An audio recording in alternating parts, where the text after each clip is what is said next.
Ma femme et moi avions fait un rituel d'argent. Si c'est ta première fois ici, merci de t'abonner et de laisser un j'aime. Je me suis marié au début de la vingtaine. Avec ma femme, nous vivions à Kinshasa, la capitale du Congo. Une ville pleine de vie, oui, mais où les opportunités étaient rares. Très vite, nous avons eu plusieurs enfants et, avec eux, les défis de la vie quotidienne. Les fins de mois étaient terribles. Parfois, nous ne pouvions même pas payer le loyer à temps. Le propriétaire changeait les clés, nous forçant à dormir dehors. Imaginez la faim comme un ennemi constant. Il arrivait que ma famille doive chercher refuge ailleurs, juste pour un repas chaud ou un endroit où dormir. Un jour, alors que je discutais avec un étranger dans un petit café de notre quartier, il m'a adressé la parole d'une manière qui m'a surpris. Il avait une aura bizarre, comme s'il savait exactement ce que je vivais sans que je ne dise un mot. Après un moment de silence, il m'a dit « Tu sembles être quelqu'un d'intelligent. » À ce moment-là, j'étais au bord du désespoir, cherchant désespérément une solution pour offrir à ma famille une vie meilleure. Je lui ai brièvement raconté nos difficultés. Il a hoché la tête en signe de compréhension, puis m'a confié une information qui allait bouleverser notre existence. Il y a un homme, on dit qu'il peut transformer ta vie. Beaucoup ont retrouvé la prospérité grâce à lui. Si tu es prêt à changer les choses, va le voir. Ces paroles m'ont laissé perplexe. Qui était cet homme? Était-il un escroc? Un mystique? En discutant plus longuement avec l'étranger, il m'a décrit les étapes pour le rencontrer, insistant sur le fait qu'il fallait y aller sans hésiter et bien suivre ses instructions. Cette conversation a occupé mes pensées pendant des jours. Puis, j'en ai parlé à ma femme et, après de longues discussions et bien des hésitations, nous avons décidé ensemble d'y aller. Une fois arrivé, après un long moment de silence, l'homme a sorti un canari en argile et nous l'a tendu en disant « Ce canari contient des racines sacrées. Elles ont un pouvoir capable de transformer votre vie sans effusion de sang. Mais il y a des règles strictes.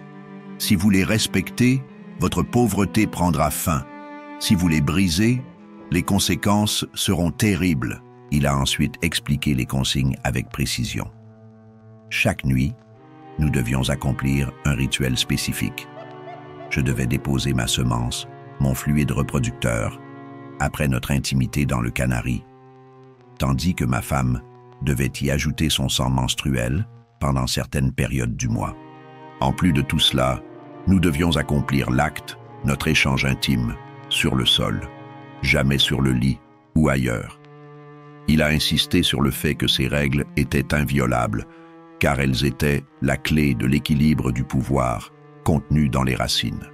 Bien que ces instructions semblaient inconfortables, nous étions si désespérés que nous n'avons pas hésité. Nous avons accepté le canari. De retour chez nous, nous avons commencé à suivre les consignes à la lettre. La première nuit, nous avons réalisé le rituel dans le petit salon de notre maison. Le matin suivant, à notre grande stupéfaction, des billets de banque étaient apparus autour du canari. Nous avons d'abord cru à une illusion. Mais en répétant le rituel chaque nuit, le phénomène s'est poursuivi. Chaque matin, la quantité d'argent semblait augmenter. En l'espace de quelques semaines, nous avions amassé une somme que nous n'aurions jamais imaginé posséder. Avec cet argent, nous avons loué une maison plus grande, loin des souvenirs de nos années de misère. Nous avons acheté de nouveaux meubles, des vêtements et même une voiture.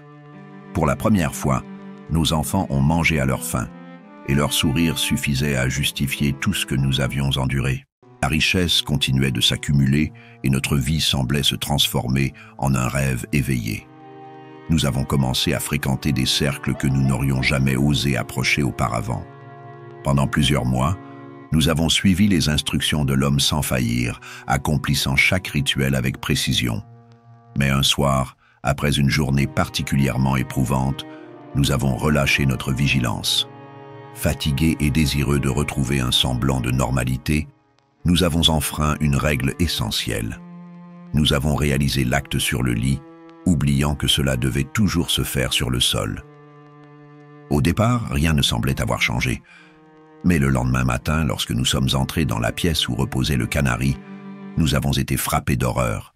Les racines à l'intérieur avaient disparu, remplacées par des serpents. À partir de ce jour, notre vie a pris un tournant cauchemardesque. Les serpents ne quittaient plus la maison. Mais ce n'était que le début.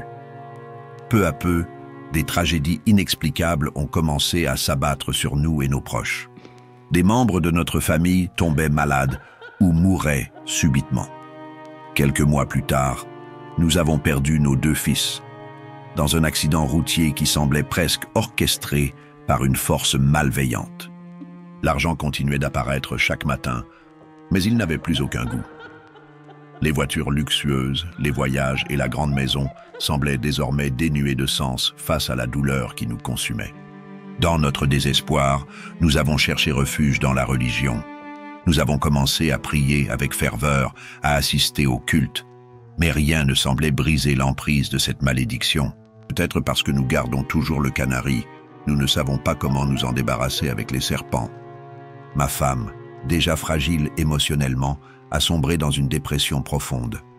Nous avons même tenté de contacter l'homme pour obtenir des réponses. Son ton froid et détaché fut la seule réponse à nos supplications. « Vous avez brisé les règles, maintenant vous devez payer. » Aujourd'hui, nous vivons dans une angoisse constante, sachant que cette malédiction continue de planer au-dessus de notre famille. Chaque jour, nous nous demandons quel sera le prochain sacrifice que cette force implacable exigera de nous.